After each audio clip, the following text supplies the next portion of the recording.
swarming pot of zinnias onto a table.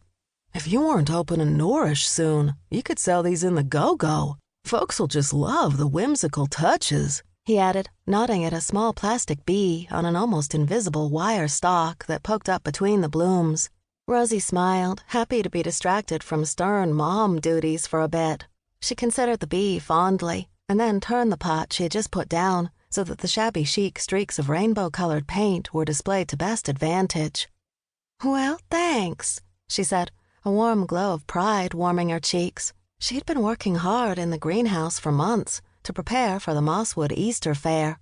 Her old nemesis, Craigslist, had become her new best friend, and she had scoured local advertisements for free garden items that she could repurpose into her own brand of pre-loved nature art. The bee was just an eccentric button from an old sweater, and the pot had been rejuvenated with old paint. Combining the art with the plants Rosie could cultivate with her magic allowed her to create something special. She only hoped everyone else felt the same. Pausing for a moment, she popped her hands on her hips and nodded in the direction of a large white marquee not far away. A swarm of people were setting up a makeshift counter out of plastic trestle tables, and 2 long gas griddles were sitting off to the side awaiting orders. "How's everything going with the PPA kitchen?" Ben grinned.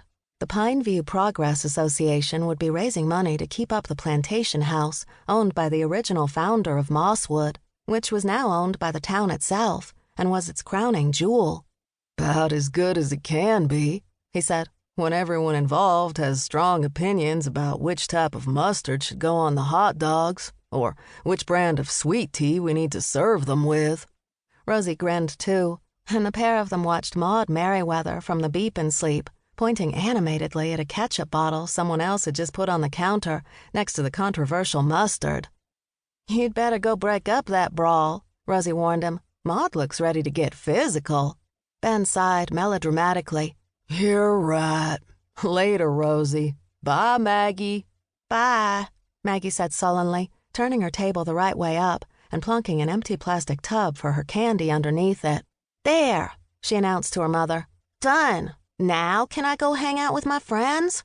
Rosie took a deep breath and turned her gaze on her daughter. Seemed like she was going to have this little showdown, whether she wanted to or not. "Have you asked any adults I trust to go with you to keep an eye on you?" Maggie's shoulders sank. "No." "So you didn't finish your chores before asking, and you didn't get a grown-up to go with you? I think you already know the answer." Maggie's face was a darkening thundercloud. She crossed her arms over her stomach. "You never let me do anything fun," she murmured under her breath. Rosie tried desperately not to roll her eyes. This child was going to ruin her last nerve. "It isn't my fault you made the choices you did. Maybe next time you'll make different choices and be able to go get ice cream with your friends." "Incoming!" Rosie was distracted from her increasingly moody child by a rosy-cheeked Tammy bustling across the grass towards their stall. She carried a big plastic tub and wore a smile, despite the sweat beading on her brow. Miles wasn't far behind her, following in the wake of Tammy's flowing floral dress. Something that looked like a huge piece of cardboard wrapped in brown paper was tucked awkwardly under one of his arms, while the other guided it through the crowd like a rudder. "You just missed Ben," Rosie announced, sizing up the mysterious package while clearing a space on the table so that Tammy could put down her box. "Is that what I think it is?" Tammy beamed. "Sure is," she gushed, almost dancing on the spot, as Miles set it down to lean against the table. "I know you're just dying to see it, but if we open it now—" "We'll lose the element of surprise," Rosie agreed with a nod that made her trademark ponytail bob. "Best leave it wrapped for the big reveal tomorrow.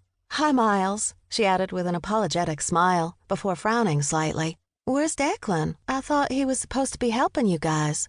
"He's bringing the last tub of stuff over from the car," Tammy explained, with a distracted wave in the direction they'd just come from, before she started pulling more tablecloths and a bunch of paper plates, bowls, and cups out of her tub.